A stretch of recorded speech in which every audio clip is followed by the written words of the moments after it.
Hi everybody, it's another open mic night at KWB Wealth. Today we're going to be talking about Social Security 2100, a sacred trust, a bill proposed in Congress at the moment to extend benefits for Social Security recipients.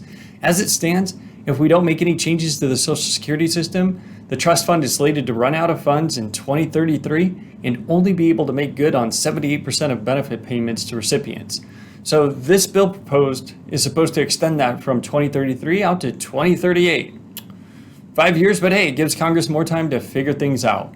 Let's dive in, take a look at what's under the hood here. So a couple notable changes. The first is they want to increase the minimum benefit to be over 25% the poverty line for low-income households. So raising that minimum benefit, making sure that people can get a higher benefit than currently available.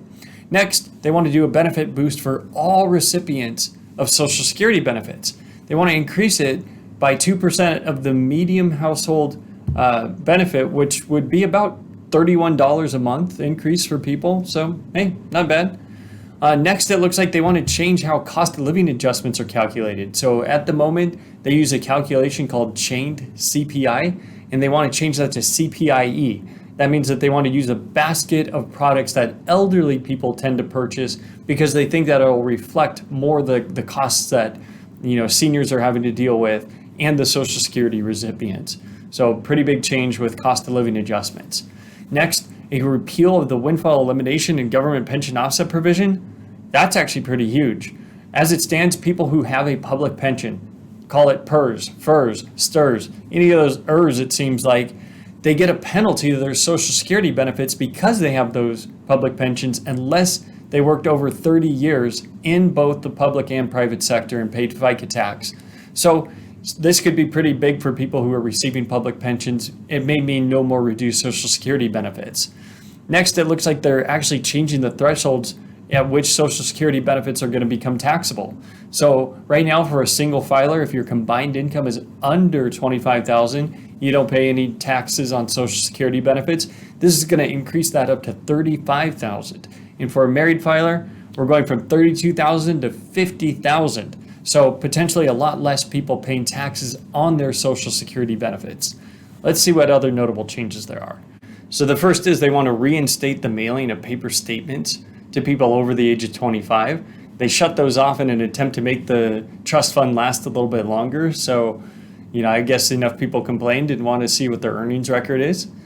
They also want to extend child benefits for students through the age of 25. So right now those end at 19. So this would extend that for 6 more years.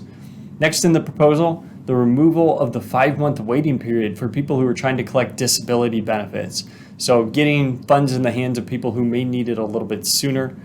And then they want to actually want to start giving a credit to caregivers. So what kind of happens now is you have to be paying into Social Security via your wages to get credit for Social Security benefits. They don't want to penalize people who are taking care of elderly parents or maybe young children at home. And so they're trying to propose giving caregivers credits towards Social Security benefits.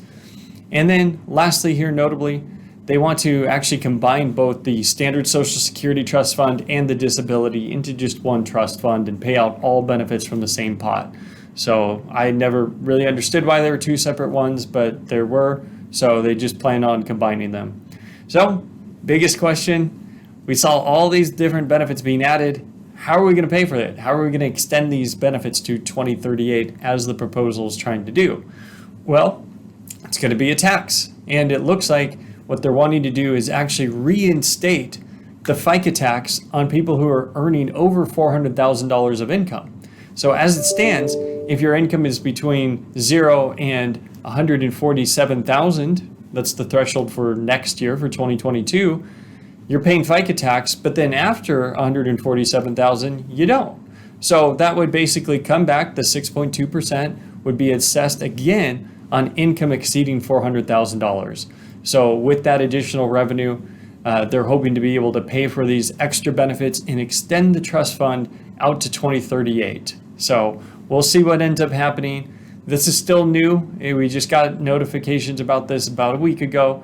So very preliminary stages, but I wanted to make sure that everybody's aware of what's being proposed and we'll keep you updated as far as what we see happen. So appreciate you tuning in, and I hope that this was informative.